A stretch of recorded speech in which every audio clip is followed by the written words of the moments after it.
18, 19, 20 সালগুলোতে হতে দিত না। 21, 22, 23 তো পুরা জেলখানা। এই জন্য ওই সময়গুলো বেশিরভাগ কাটিয়েছি আমি এই ভারতের এই প্রদেশগুলোতে। দেখেছি ওই মানুষগুলো যে কি, ওদের খুব ভয় জীবনের উপরে। খালি ভয় দেখাবেন যে তোরা কিন্তু মেরে ফেলবো, ও আপনার বাবা না, দাদা না, পরদাদা ডাকবে, এত ভয় ওদেরকে। কোরআনে কারিমে আল্লাহ জানিয়েছেন, লা তাজিদান্না আশাদ্দান নাস আফারাসাল হায়াতিদ দুনিয়া মিনাল্লাযিনা আশরাকু। হে নবী, দুনিয়ার প্রতি মহব্বত, জীবনের উপরে সবচেয়ে বেশি লোভ আপনি দুইটি জাতিকে দেখতে পাবেন। 1 নম্বরে মুশরিক। 1 নম্বরে কারা? ওরা কি? এত ভয় ওদের মরণের। শুধু বলেছি যে ওই দেশে চিকিৎসা নিতে যাব না। বাংলাদেশে দরকার হয় 8টা বিভাগে আমরা 8টা আন্তর্জাতিক মানের হাসপাতাল বানাবো। পাগল হয়ে গেছে, কারণ ওরা এই দেশ নিয়েই চলে। কি আরম্ভ করেছে দেখেন তো। একটা প্রতিবেশীর সাথে ওদের কোনো মিল আছে? কথাগুলো বলছে, এগুলো রেকর্ড হচ্ছে এই কারণে। একটা প্রতিবেশীর সাথে ওদের মিল নেই। এই জন্য তো আন্তর্জাতিক বিশ্বগুলো আজ খেপে গেছে যে কি এটাই কি, আপনি এত ভালো মানুষ, একটা প্রতিবেশীর সাথে আপনার মিল নেই। মানে আফগানিস্তানের সাথে একটা বর্ডার আছে, মিল নেই। পাকিস্তানের সাথে তো দা কুমড়া সম্পর্ক। মালদ্বীপের সাথে মিল নেই, শ্রীলঙ্কার সাথে মিল নেই, ভুটান এতটুকু একটা রাষ্ট্র, তার সাথেও মিল নেই। মায়ানমারের সাথে মিল নেই, নেপালের সাথে মিল নেই, চীনের সাথে তো নেই। আমাদের সাথে ছিল, কন্যা ছিল, কন্যা নেই, মিল নেই। ব্যবসা বাণিজ্য দরকারও নেই। এতগুলো দেশ যদি আপনাদের সাথে চলতে পারে, বাংলাদেশও চলতে পারবে ইনশাআল্লাহ। আমাদের ব্যবসা এখন হবে তুরস্কের সাথে, চীনের সাথে, পাকিস্তানের সাথে, যাদের ভেতরে মানবীয়তা আছে। এই কথা বলেন না কেন? আমার তো মানুষের ভেতরে পড়েন না। এত মিথ্যা কথায় 54 বছর ছড়িয়েছেন। এই দেশে মুসলমানদেরকে এবং ইসলামকে দাবিয়ে রাখার জন্য সবচেয়ে বেশি ভূমিকা পালন করেছেন আপনারা। যারা দায়িত্বে ছিল এরা এত খারাপ হতো না। এদেরকে শুধু উস্কানি দিয়ে দিয়ে আলেমদেরকে, কত আলেম আমি জেলখানায় দেখলাম, এক এক ব্লকে 76 জন আলেম ভর্তি করে দিতেছে। আরে ভাই, আলেমরা কি করেছে আপনার? আমার মতো একটা ছোট্ট মানুষকে আপনি 3টা বছর এইভাবে জীবনটা নষ্ট করে দিলেন। কি হয়েছে? আমি তো এখনো দেশে টিকে আছি, আমি তো থাকতেও পারলাম না। এই জন্য জুলুম যারা করে ওদের বিরুদ্ধে সরাসরি মামলা দেবে আল্লাহ নিজে। জুলুম যারা করে, যারা জালেম, ওদের বিরুদ্ধে মামলা কার? আরো জোরে বলেন। যেটা কথা বলার এই স্বর কারো সাথে কারো মিলছে না, কিয়ামত পর্যন্ত মিলবেও না। 2 নম্বরে মেলে না চামড়া। এইদিকে তাকান এবার। এই শরীরের ভেতরে ৯৭৬৮ প্রকার চামড়া আছে, কিন্তু আশ্চর্য, কারো সাথে কারো চামড়া মেলবে না। আজকের এই সর্দার সাহেবের চামড়া আমার চামড়া দেখেন, মনে হচ্ছে একরকম। ওনারটা কেটে যাক, ফেটে যাক, ছিঁড়ে যাক, পুড়ে যাক, আমার চামড়া নিয়ে লাগিয়ে দেবে, জীবনও ভালো হবে না, আরো পছন্দ হবে। আমার চামড়া যদি আমার শরীরের কোনো জায়গা থেকে কেটে আমার শরীরে লাগান, তাহলে এই জায়গা ভালো হয়ে যাবে। ওনার চামড়া ভালো বানাতে হলে 3.5 হাত বডির এই ৯৭৬৮ প্রকার চামড়ার কোনো জায়গা কেটে দেওয়া লাগবে। কি বুঝলেন এখান থেকে? একজনের চামড়ার সাথে আরেকজনের চামড়া মেলে না, লাগাতে গেলেও নিতে চাই না, পছন্দ ধরে, নষ্ট হয়ে যায়। এর চামড়ায় ওর মেলে না, কিয়ামতের দিন আমার বোঝাও বহন করে দেবে। এটা আপনার পীর সাহেব আপনাকে বোঝায় আর আপনি বিশ্বাস করে ফেলেন। এটা পুরা ডাহা মিথ্যা কথা। কিয়ামতে কেউ কারো বোঝা বহন, আর কিয়ামতে আপনার পীর সাহেব আপনার সাথে উঠবে। কে বলিস আপনাকে? কিয়ামতে আপনাকে আল্লাহর সামনে ওঠা লাগবে একা একা। এটাকে আমি বানালাম না। সূরা মারিয়ামের 95 নম্বর আয়াতে আছে, ওয়াকুল্লুহুম আতিহি ইয়াউমাল কিয়ামাতি ফারদা। আল্লাহ পাক বলেন, কিয়ামতে প্রতিটি মানুষকে আমি ডাক দেব আমার সামনে, স্রেফ একা একা। কয়জন করি? একা। এজন্য নিজে ভাবেন আপনি যা করলেন এইটা নিয়ে আল্লাহর সামনে দাঁড়াতে পারবেন কিনা। চামড়ার সাথে চামড়া মিল হয় না, কিয়ামতেও বোঝা বহন করবে। ও আপনাকে বোঝায় আর আপনি বুঝে ফেলেন আপনিও পাগল, ওইটা আর একটা বাটপার। কথা বলেছেন না কেন? যারা এগুলো বলে যাদের কোনো চিন্তা নেই আমি আছি, ওটা একটা বড় বাটপার। কারো উপরে ভরসা করে কোনো লাভ নেই, আপনার কাজের উপরে ভরসা করবেন যে কি কাজ আমি করে যাচ্ছি। কথা বোঝা গেছে? 3 নম্বরে মেলে না মানুষের এই চোখ। চোখের ভেতরে 1,70,000 রগ আছে। 5টা জিনিস দিয়ে আল্লাহ চোখ সাজিয়েছেন। মনি আছে, কর্নিয়া আছে,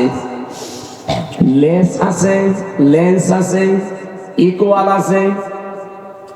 এই ইকুয়াল আবার 2 প্রকার, একটা ইকুয়াল একটা ডিপ ইকুয়াল। একটা এই দিকে একটা এই দিকে, এই 2 গর্তের 2 মাঝখানে আল্লাহ এটা ছড়িয়ে রেখেছেন। রব্বুল আলামিন বলেন এই চোখটা আমি এমন ভাবে সাজিয়েছি কিয়ামত পর্যন্ত কারো চোখের সাথে কারো চোখের মিল আপনি পাবেন না। দেখতে মনে হবে এক, কিন্তু জীবন ওই এক রকম না। 4 নাম্বারটা আমি পেয়েছি মানুষের এই হাতের এই যে ছাপ, এর ভেতরে 153টা রেখা আছে, সূক্ষ্ম সূক্ষ্ম রেখাগুলো। আজ পর্যন্ত কারো রেখার সাথে কারো রেখা মেলে না, কিয়ামত পর্যন্ত মিলবেও না। যদি মিলে যেত তাহলে সর্দার সাহেবের জমি জায়গা থাকতো, সব জাল মনে করে নিয়ে নিতাম। কথা বলে না কেন? 5 নম্বরে যেটা মেলে না সেটা হচ্ছে জহব্বার আচ্ছাদন স্তর। 1,50,00,000 স্তর আছে আমার এই জহব্বার ভেতরে। 357 প্রকার খাবার এই জহব্বাই টেস্ট করতে পারে একবারে। কিন্তু বিশ্বে আমি যতগুলো দেশে গেছি, যত উন্নত মানের হোটেল রেস্তোরাঁ, যত বাড়িতে খাবার খেয়েছি, গাজীপুরের কাপাসিয়ার নিরিবিলি হোটেলে খাবার পেয়েছি 180 প্রকার। এর উপরে আমি আর পাইনি।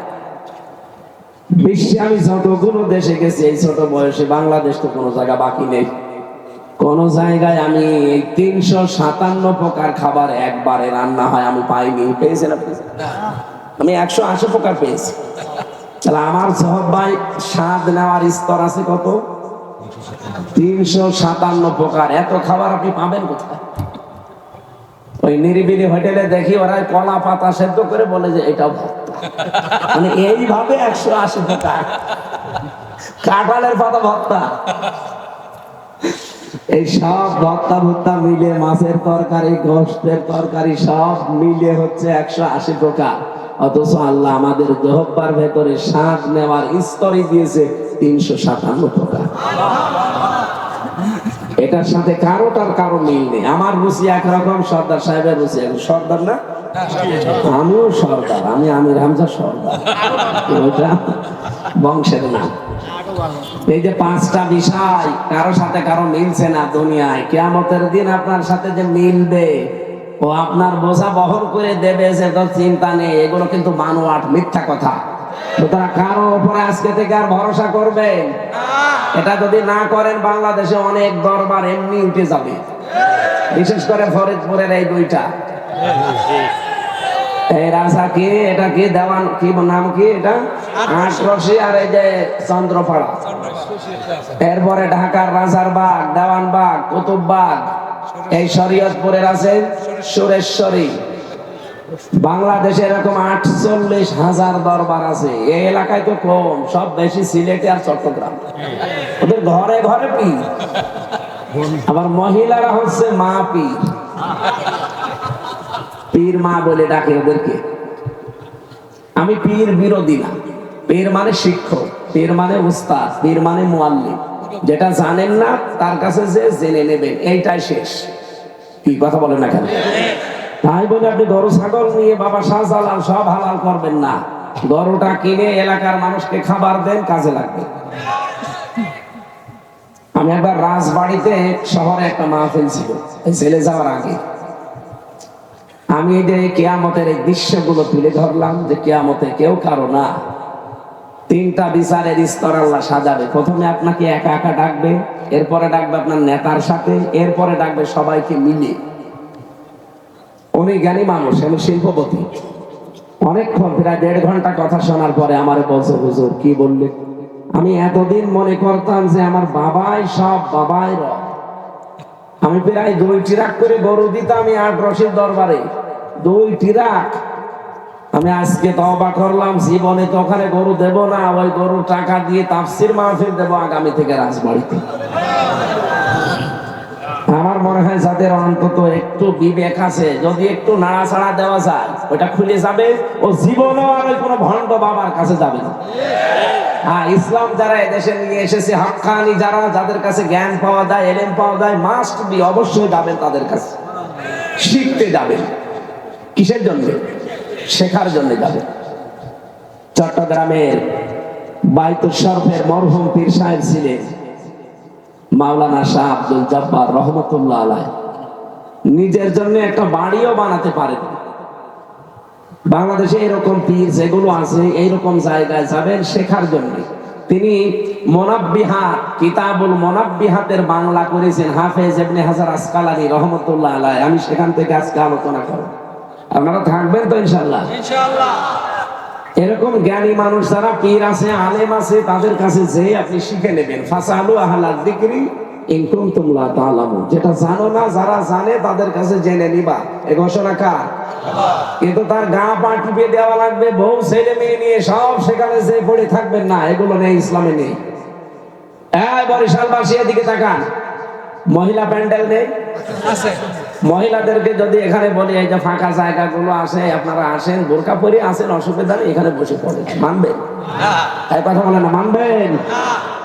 ফাঁকা জায়গা আমরা তো ভাই বোনের মতোই মনে করব, অথবা মেয়েদেরকে মা খালার মতোই মনে করব, তারপরও তারা পর্দা করে বোরকা পরে আছে। এই অবস্থায় থাকার পরে ফাঁকা জায়গা পড়ে আছে, এতগুলো জায়গা ফাঁকা, এরপরও যদি তাদেরকে আপনি বসতে দিতে রাজি না হন, বলেন তো নারী পুরুষ এক জায়গায় রাতের বেলা দরবারে জিকির করে, এ কি আসলে কোরআন হাদিস মেনে করে? না, এগুলো যে ভণ্ড, শয়তান, প্রতারক, আর কি ফতোয়া দেওয়া লাগবে? আশা করছি আপনি বুঝে ফেলেছেন আমার এই উদাহরণে। আল্লাহ আমাদেরকে তৌফিক দিন, বলেন আমিন। যে আল্লাহ আমাদের কণ্ঠ ছেড়ে দিয়েছেন, জবান খুলে বলেন আলহামদুলিল্লাহ। দরুদ আর সালাম পাঠের মাধ্যমে আজকের তেলাওয়াতকৃত আয়াত সূরা ফাতির 5 নম্বর আয়াত পড়েছি। কোন সূরা? 45টা আয়াত আছে, একটা মাত্র আয়াত পড়েছি। আমার আজকের আলোচনার বিষয় শয়তানের বন্ধু এই পৃথিবীতে নবীর উম্মতের ভেতরে 10 প্রকার মানুষ। এই ভালো করে খেয়াল করেন। ইহুদি, খ্রিস্টান, বৌদ্ধ, মুশরিক, মাজুসি, প্রায় 4500 ধর্মের লোক আছে দুনিয়ায়। ওগুলো কি নবীর উম্মত? বলেন বলেন। নবীর উম্মত কারা? আমরা যারা মুসলিম দাবি করি তারা। ভালো করে বুঝবে, শয়তান একবার 2 পাহাড়ের মাঝখান দিয়ে চলে যাচ্ছিল মক্কায়। নবীজি ডাক দিলেন, এই এদিকে আয়। কোথায় যাস? আমার বন্ধুর কাছে। বন্ধু মানে আপনার উম্মতের ভেতরে 10 প্রকার মানুষ আমার বন্ধু, আমি তাদেরকে খুব ভালোবাসি, আমি বন্ধুত্ব হিসাবে তাদেরকেই মেনে নিয়েছি, তাদেরকে আমি এখন একজন বন্ধুর কাছে যাচ্ছি তার উপকার করার জন্য। শয়তান ওই দিন নবীকে আরেকটা কথা জানিয়েছে, হে রাসূল, আপনার কাছে আমি মিথ্যা বলবো না, আপনার উম্মতের ভেতরে 10 প্রকার মানুষকে আমি বন্ধু হিসাবে মেনে নিয়েছি, আর 20 প্রকার মানুষকে আমি শত্রু মনে করি। আমার আলোচনার বিষয় 30টা। এই আয়াত থেকে এই তথ্যগুলো সব বের করবো। যারা যারা থাকবেন তারা হাত তোলেন, না থাকলে হাত তুলবেন না। আন্দাজে না, দেখেন তো হাত তোলে দিকে। আলহামদুলিল্লাহ, ঠিক আছে। আমি তো এইভাবে কথা বলি না, আপনারা জানেন আমার কথাবার্তার ধরন এইভাবে না। আসলে কণ্ঠ পারছে না, শরীর সাপোর্ট দিচ্ছে না, তাই কথা বোঝা যাচ্ছে তো। আমরা এই 30টা বিষয় দেখি, অন্য কোন মানুষ কিন্তু না, ইহুদি, খ্রিস্টান, মুশরিক সব বাদ, শুধু নবীর উম্মতের ভেতরে শয়তানের বন্ধু কয় প্রকার মানুষ? সূরা ফাতির, ফাতির শব্দের শাব্দিক অর্থ কোন মডেল ছাড়া, নমুনা ছাড়া যিনি তৈরি করেন। এই পৃথিবী আল্লাহ বানিয়েছেন কোন মডেল দেখে দেখে, কোন নমুনা দেখে দেখে? আমাদেরকে যে আল্লাহ বানালেন কোন নমুনা দেখে? বলেন বলেন। এই যে যিনি নমুনা ছাড়া, মডেল ছাড়া বানাতে পারেন তার নাম ফাকির, তিনি তৈরি করেছেন কোন নমুনা মডেল চিহ্ন ছাড়া। 45টা আয়াতের একটা আয়াতে শুধু আমার আল্লাহ আমাদেরকে ডাক দিয়েছেন। ইমানদার বলেন না, ডাক দিয়েছেন ইয়া আইয়ুহান নাস, হে মানব মণ্ডলী। ইন্না ওয়াদাল্লাহি হক, অবশ্যই আল্লাহর ওয়াদা সত্য। ফালা তাগুররান্নাকুমুল হায়াতুদ দুনিয়া, এই দুনিয়ার জীবনটা যেন তোমাদেরকে ধোঁকার ভেতরে ফেলে না দেয়। দুনিয়ার জীবনে ধোঁকায় পড়ে যেও না। ওয়ালা ইয়াগুররান্নাকুম বিল্লাহিল গরুর, আর ওই মহাপ্রবঞ্চক, ওই শয়তান, ওই প্রবঞ্চকের ধোঁকায় পড়ে তোমরা যেন আল্লাহ সম্পর্কে আত্মভোলা হয়ে থেকো না। এটা বালক বলতে আল্লাহ কাকে ইঙ্গিত দিয়েছেন তার পরের আয়াতে জানিয়েছেন, ইন্নাশ শাইতানা লাকুম আদুউন ফাত্তাখিযুহু আদুওয়া, অবশ্যই তোমাদের শয়তান তোমাদের শত্রু, তাকে শত্রু হিসাবে তোমরা গ্রহণ করো। ইন্নামা ইয়াদউ হিজবাহু লিয়াকুনু মিনাস সাহাবিস সাঈর, অবশ্যই শয়তান তার দলবলকে ডাকে সে যেন জাহান্নামে তাদের সঙ্গে করে নিয়ে যেতে পারে।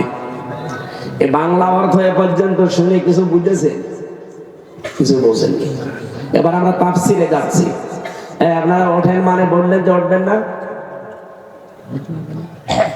প্রসাব পায়খানার বিড়ি খাওয়া ছাড়া কেউ যেতে পারবে না। এটা তো বরিশাল বিভাগ, ঝামেলা আছে। চট্টগ্রাম আর সিলেটের জন্য আবার বিড়ি সিগারেটের মাসলা আলাদা, ওখানে ইমাম সাহেব বিড়ি খায়। কিন্তু আমাদের এই চট্টগ্রামের খুলনা আর বরিশালে বিড়ি খাওয়া ইমাম না, বিড়ি খাওয়া মুয়াজ্জিন কেউ রাখবে? বিড়ি খাওয়া খাদেম রাখবে? এই দুই বিভাগ খুব কড়াকড়ি বেশি।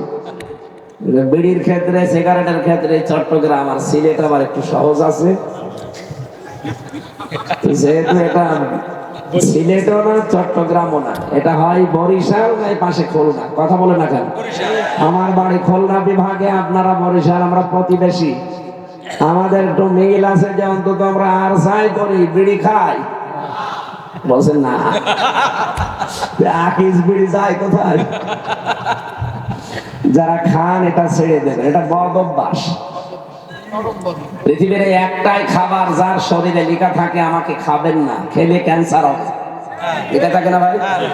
পৃথিবীর কোন খাবার এমন আছে যে লেখা থাকে যে আমাকে ধরবেন না, খাবেন না, খেলে মরে যাবেন?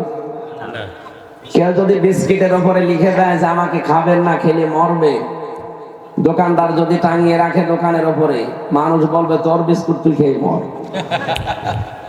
অথচ এই যে তামাক কত কিছু নষ্ট করে দেয় শরীরের। আশা করছি এটা ছেড়ে দেবেন, আপনার ইচ্ছাই যথেষ্ট। ধূমপান ছাড়ার জন্য, বিড়ি সিগারেট ছাড়ার জন্য ওয়াজ করা লাগবে না, আপনার ইচ্ছাই যথেষ্ট। বলেন বলেন, আপনি একটু মজবুত হয়ে সিদ্ধান্ত নেন। আর মা বোন যারা এসেছেন আপনাদেরকে বলি, যাদের স্বামী বিড়ি খায় ওর বিছানা আলাদা করে দেন। ওই বেটা থাকে কোন জায়গায় আমি দেখবো। এমনি 2-4 দিন যে থাকতে পারবে না, শেষে বিড়ি ছেড়ে। আমার ভাইরা, রব্বুল আলামিন যেহেতু শুধু ইমানদারকে এখানে ডাক দেননি, ডাক দিয়েছে তামাম দুনিয়ার মানুষদেরকে। কারণ আমার আল্লাহ শুধু মুসলমানদের জন্য না, তামাম দুনিয়ার মানুষের জন্য রব। আরো জোরে বলেন, ইন্না ওয়াদাল্লাহি হক, আল্লাহর ওয়াদা সত্য। এই কোরআনে আল্লাহ ওয়াদা দিয়েছেন 500টা। কয়টা? একটা ওয়াদাও মিথ্যা হওয়ার সম্ভাবনা আছে? নেই। এই জন্য প্রথমেই আল্লাহ কোরআনে গ্যারান্টি দিয়েছেন কথা শুরু করার আগে, যালিকাল কিতাবু লা রাইবা ফীহি। আমার এই কোরআনে যত তথ্য দেওয়া আছে, ভুল তো দূরের কথা, সন্দেহ নেই, সন্দেহের অবকাশও নেই। তার মানে এটা 100% বিশ্বাস করা যায়। আরো জোরে বলেন, যত তথ্য আল্লাহর ভেতরে দিয়েছেন 100% বিশ্বাস আমরা করি। আল্লাহর ওয়াদা এখানে 500টা দেওয়া আছে। ইন্না ওয়াদাল্লাহি হাক্কুন, আমি আল্লাহ যত ওয়াদা করেছি সবগুলো সত্য। আল্লাহর ওয়াদা ছিল এই দুনিয়ায় যদি ঈমান আনার পরে কেউ ভালো ভালো কাজের আঞ্জাম দিতে পারে, আমি আল্লাহ তার মেহমানদারি করার জন্য জান্নাতুল ফেরদাউস তৈরি করে রাখলাম। এই আয়াতটা সূরা কাহফের ভেতরে আছে 107 নম্বর আয়াত। জন্মের পর থেকে আমরা আয়াতটা শুনেছি, কিন্তু এর ভেতরে একটা তথ্য আছে, ভালো করে শুনবে আলেম যারা আছেন। ইন্নাল্লাযীনা আমানু ওয়া আমিলুস সালিহাতি কানাত লাহুম জান্নাতুল ফিরদাউসি নুজুলা। নিশ্চয় যারা ঈমান আনে, না নিশ্চয় যারা ঈমান পায়। এদিকে তাকান, পুরা কোরআন শরীফে আপনি এমন আয়াত কোন জায়গায় পাবেন যে যারা ঈমান পায় না, যারা ঈমান আরো জোরে বলেন। এখানে আমরা যারা বসে আছি একটা মানুষকে ঈমান এনেছি না ঈমান পেয়েছি? কোরআনের সাথে তো মিলছে না। আপনাকে তো ঈমান আনা লাগবে, ঈমান পাওয়া লাগবে না। বাপ দাদা পূর্বপুরুষ ছিল মুসলমান, ওই ঘরে এসেছি এই জন্য আমিও মুসলমান। কি আপনি কি ঈমান এনেছেন সাহাবা ইকরামের মতো? এই বাংলাদেশের দিকে এবার তাকান। সত্যি যারা ঈমান আনে, ঈমান আনার আগে আমার আল্লাহর একটা শর্ত আছে, যে ঈমান আনতে হলে একটা শর্ত পূরণ করা লাগে, আর ঈমান পেতে হলে কোনো শর্ত নেই। ঈমান পেয়েছি এই কারণে আমার বাবা মা দাদা মুসলমান ছিল, ওই বংশে এসেছে এই জন্য আমিও মুসলমান। নামের আগে মোহাম্মদ লিখতে হয়, নামের পরে হুসাইন হাসান, কথা বলেন না কেন? কিন্তু যারা ঈমান এনেছিল, রব্বুল আলামিন কোরআনে দেখবেন সূরা বাকারা 3 নাম্বার পারা 1 নাম্বার পৃষ্ঠা 13 নাম্বার লাইনের 256 নাম্বার আয়াতের মাঝের অংশে পাবেন, আমাইয়া ফরবিত তাগুতি ওয়া ইউমিন বিল্লাহ। কোন মানুষ যদি ঈমান আনতে চায়, এটা ভালো করে শুনবেন, কোন মানুষ যদি ঈমান আনতে চায় তার প্রথম শর্ত তাকে তাগুত ছেড়ে দেওয়া লাগবে। এটা আমি বানালাম? বলেন বলেন। এটা যদি সত্যি কেউ তাগুত ছেড়ে দিয়ে ঈমান আনতে পারে, আল্লাহর ঘোষণা ফাকাদ ইসতামসাকা বিল উরওয়াতিল মুসকা, সে এমন একটা মজবুত রশি ধারণ করবে যা জীবনও ছিঁড়ে যাবে। লাং ফাসফিসামালা, যা জীবনও ছিঁড়বে না। তাহলে শর্ত পেলাম আয়াত অনুযায়ী, ঈমান আনতে হলে একটা শর্ত, তাগুত ছেড়ে দেওয়া লাগবে। বাংলাদেশে যারা তাগুত ছেড়ে দিয়ে ঈমান এনেছে, আপনি এবার তাদের দিকে তাকান। আমি তো নাম ধরেই বলি, এই বরিশাল বিভাগের পটুয়াখালীতে বাড়ি ডক্টর শফিকুল ইসলাম মাসুদ। এ কিন্তু ঈমান এনেছিল তাগুত ছেড়ে দিয়ে। কি তাগুত ছেড়ে দিয়ে ঈমান এনেছে, এই কারণে তাকে 57 দিন রিমান্ডে নিয়েছে। ওনাকে যে অফিসার নিয়েছিল, আমারও রিমান্ড ওই অফিসারই ছিল। আমার এসে বলতো যে মাসুদকে সমস্ত জায়গা লোহা দিয়ে পিটিয়ে একেবারে গুঁড়ো করে দিয়েছি, ফুটবলের মতো পিটিয়েছি ওরে। আপনি দেখেননি রিমান্ডের পরে যখন আদালতে তুলতো, হাঁটতে পারতো না যুবক মানুষটা। এক কথা বলছেন না? আমারও মাথায় দড়ি দিয়ে টাঙিয়ে রেখেছিল 11 ঘন্টা, চোখে কালো কাপড় দিয়ে, হাত পেছনে হ্যান্ডকাপ দিয়ে বেঁধে দিয়ে, ডান্ডা বেড়ি লাগিয়ে পায়ের সাথে মাজার সাথে। আমার তো ওনার তুলনায় 100 ভাগের 1 ভাগও হয়নি। চিন্তা করেন, 100 ভাগের 1 ভাগও না আমারটা যেটা বললাম, আর ওনার 100 ভাগ হয়েছে। 57 দিন এত বড় কষ্ট দেওয়ার পরেও জালেমরা তারে 1 চুল পরিমাণ টলাতে পারেনি। ঈমান আনতে হলে আগে তাগুত ছেড়ে দিয়ে ঈমান আনেন। দুনিয়া একদিকে হয়ে যাবে, আপনি তাও টলবেন না। অথচ বাংলাদেশে আমরা অনেককেই দেখেছি যারা ঈমানের দাবি করত, কিন্তু তাগুত ছেড়ে না দিয়ে। এই কথা বলা না, এই বাংলাদেশে এরকম আলেম ছিল না। মডেল মসজিদের ইমাম হয়ে খতিব হয়ে বসেছিল। আপনি রাগ করেন আর ঝাল করেন, যাই বলেন বলেন, তো এরাও তো ইমানের দাবি করতো, কিন্তু তাগুত ছেড়ে না দিয়ে তাগুতের সাথে মিলে মিশে।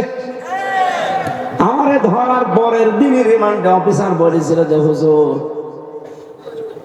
আপনি শুধু যা যা বলতে বলছি এই 10টা পয়েন্টে আদালতে যে বলবেন, তাহলে আপনাকে আমরা বিশ্ববিদ্যালয় যেটা আছে কুষ্টিয়া পড়েন, ওই কুষ্টিয়া ভার্সিটির ওলামা লীগের সেক্রেটারি বানিয়ে দেব না?